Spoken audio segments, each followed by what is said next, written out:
आमदार योगेश टिळेकरांच्या मामांची पुण्यात अपहरण करून हत्या करण्यात आली आहे। सतीश वाघ यांचं काल अपहरण झालं होतं आणि त्यानंतर हत्या झाल्याचं सुद्धा समोर आलं। सतीश वाघ यांचा शिंदवणे घाटामध्ये मृतदेह सापडला। लाकडी शस्त्राने वार करून ही हत्या झाली आहे हे उघड झालंय। सतीश वाघ यांच्या हत्येचं कारण मात्र अजूनही स्पष्ट झालेलं नाहीये। तसंच खंडणीसाठी कोणताही फोन आला नाही असंही कुटुंबियांनी सांगितलं। ही हत्या पूर्ववैमनस्यातून झाली आहे का याचा तपास सध्या सुरू आहे। सतीश वाघ यांची हत्या झाली आणि त्या संदर्भातलं सीसीटीव्ही फुटेज सुद्धा समोर आलं होतं। संपूर्ण पुणे शहर हादरलं। भाजपच्या एका आमदाराच्या मामाची अपहरण करून हत्या करण्यात आली।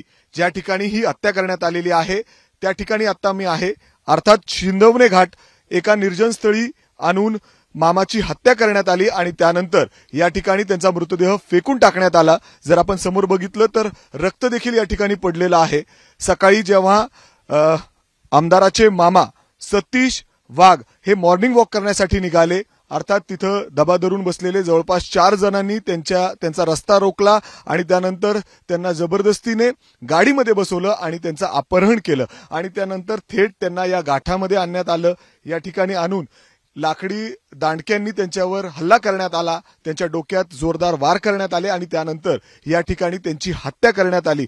जवळपास 4 जण होते। आतापर्यंत पोलिसांच्या या तपासात समोर आलेला आहे। काही ठिकाणी सीसीटीव्ही फुटेज देखील पोलिसांच्या हाती लागलेले आहेत। मृतदेह ससून रुग्णालयात पोस्टमॉर्टमसाठी नेण्यात आलेला आहे।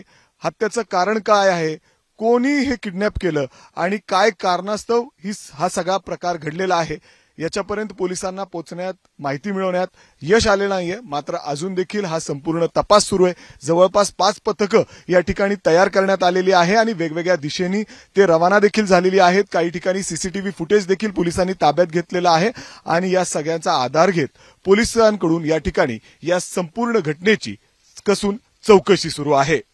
मात्र या घटनेनंतर संपूर्ण पुणे शहरात एक भीतीचं आणि धक्कादायक वातावरण पाहायला मिळतंय।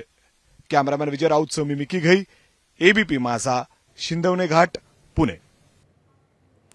पुणे आणि आसपासचा परिसर यामुळे हादरलेला आहे। या संदर्भातले आणखीन अपडेट्स आपण घेणार आहोत। आपल्या सोबत आहेत आपले प्रतिनिधी मंदार गोंजारी। मंदार, या संपूर्ण प्रकरणामध्ये आणखीन कोणती माहिती उघडकीस आली आहे का? ज्या पद्धतीने हे अपहरण झालंय ते पाहता या अपहरणाच्या आणि त्यानंतर झालेल्या हत्येच्या पाठीमागे अतिशय वैयक्तिक कारण असण्याची शक्यता आहे। कारण सतीश वाघ सकाळी मॉर्निंग वॉकसाठी निघाले होते। त्यांची ही दिनचर्या अपहरणकर्त्यांना ठाऊक होती। त्यांच्या घराच्या जवळच त्यांचं अपहरण करण्यात आलं आणि त्यानंतर संध्याकाळी त्यांचा मृतदेह शिंदवणे घाटामध्ये सापडला। या हत्येचं कारण काय हा सगळ्यात मोठा आत्ता प्रश्न आहे। या सतीश वाघ यांच्या नातेवाईकांनी पोलिसांकडे जो जबाब दिलेला आहे त्या जबाबाच्या मते या सतीश वाघ यांचा एक जमिनीवरून वाद सुरू होता। शेजारच्या लोकांसोबत 1 एकर जमिनीचा वाद सुरू होता आणि ते कारण त्यांच्या अपहरणाच्या आणि या हत्येच्या पाठीमागे आहे का याचा तपास पोलीस आता करत आहेत। मात्र तेच एक कारण आहे का आणखी कोणतं अतिशय वैयक्तिक स्वरूपाचं कारण असू शकतं त्या दिशेने देखील पोलिसांचा तपास खरंय मंदार, एकंदरीत या सगळ्या प्रकरणामध्ये काय कारण आहेत हे जाणून घेणं खूप महत्त्वाचं ठरेल। धन्यवाद आपण दिलेल्या माहितीबद्दल। एबीपी माझा, उघडा डोळे बघा नीट।